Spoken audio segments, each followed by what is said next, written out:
An impact company, in fact, can be defined along different dimensions. The word they mainly use is an inclusive company, which means that they should, in their business model, include both social and environmental issues. Now, what is important is that the way and the depth you include those two dimensions. I'm going to give you an example. If you're a textile company and you want to include social and environmental, you can use less wastewater, you can try to use less cotton, you can make sure that the waste belt of jeans and so on gets down, then you do less harm. This is an impact company, but a light impact company. If you truly want to go to a fundamental impact company, you have to change the business model. And for example, in Belgium we have HNST, which is the abbreviation of honest. In Holland you have mud jeans. They completely rethought the business model, and there you don't buy a jeans, you lease a jeans. And they designed the jeans that if you bring it back, they can fully recycle it. So they're part of the circular economy. That's for me full impact. The other one, the traditional ones, the Zara's, the Inditex, the H&M's, they're light impact.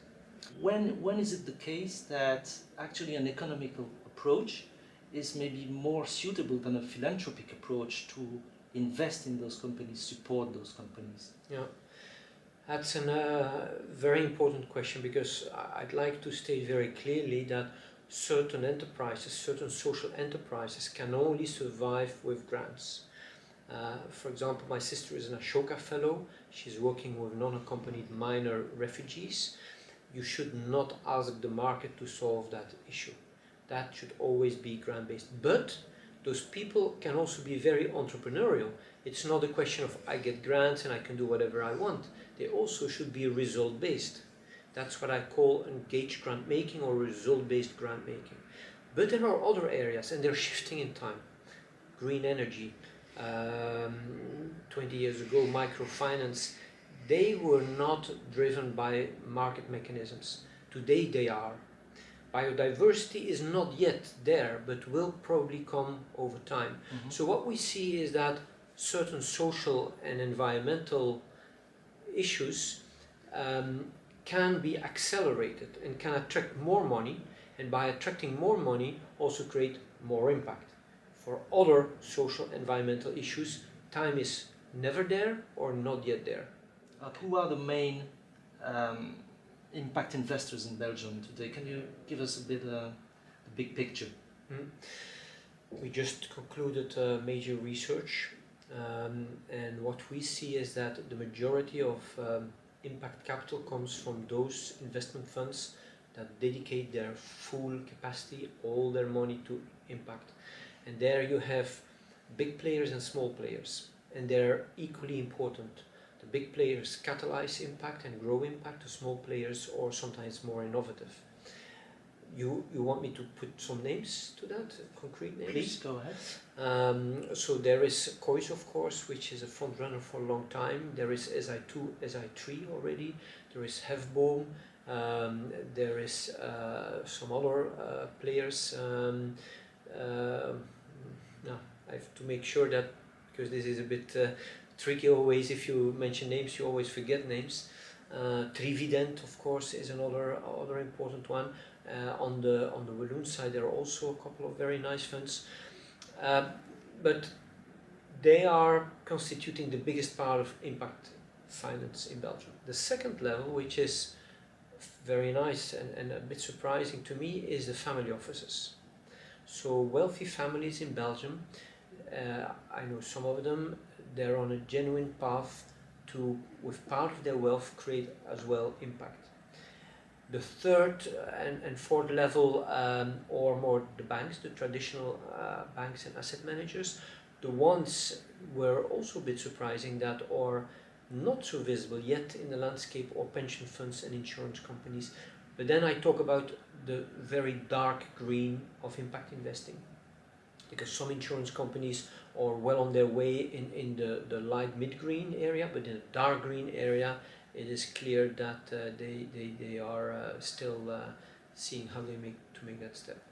Okay, today marks the launch or the creation of the Finance Institute. Why is it important to have that institute? What will it bring? And what's on your agenda? In Belgium, there are great initiatives, but so far we didn't have a collective voice. And a collective voice and a collective platform is essential for a couple of things. First of all, you've heard during the session that we have to create instruments to make impact investing accessible for the men in the street.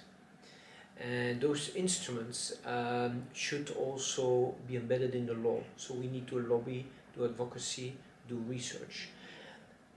That's one part, which is the enabling part that the institute should do as a collective. The second thing is that we should connect.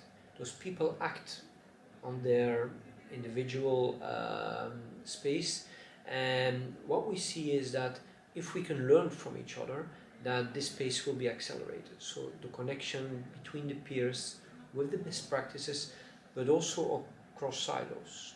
So there are today quite some innovative financial instruments where you start to combine grants and money with return. That's what we call blended finance. That's across silos, different types of capital that come together to accelerate impact. And the last one is that what we see around us in different countries, what works over there not necessarily works over here, but at least we have to try it out. So we also want to be an action group that sets the pace and starts initiatives to figure out what can work in Belgium to move the space forward. Mm-hmm. Now we can all feel on a daily basis the effect of global warming. We can see the social tensions around. There is a feel of urgency to tackle those issues. Do you see the players around, the investors around, also feeling more and more this urgency? And is it now the momentum for impact investing? Well, what I've seen over the last 5, 7 to max 10 years is that the question why has been answered, and that it has turned into the question how. And that's already a big step forward. You've seen that many times with all the major transformation, whether it was women's rights or equality in the world.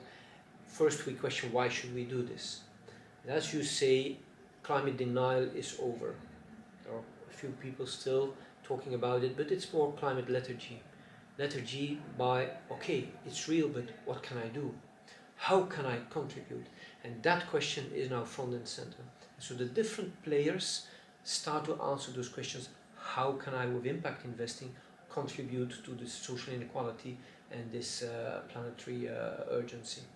And this is going to be a much more in-depth and more concrete and maybe a bit longer journey to come, because there we have to walk the whole path to make it happen. Okay, thank you very much. Thank you.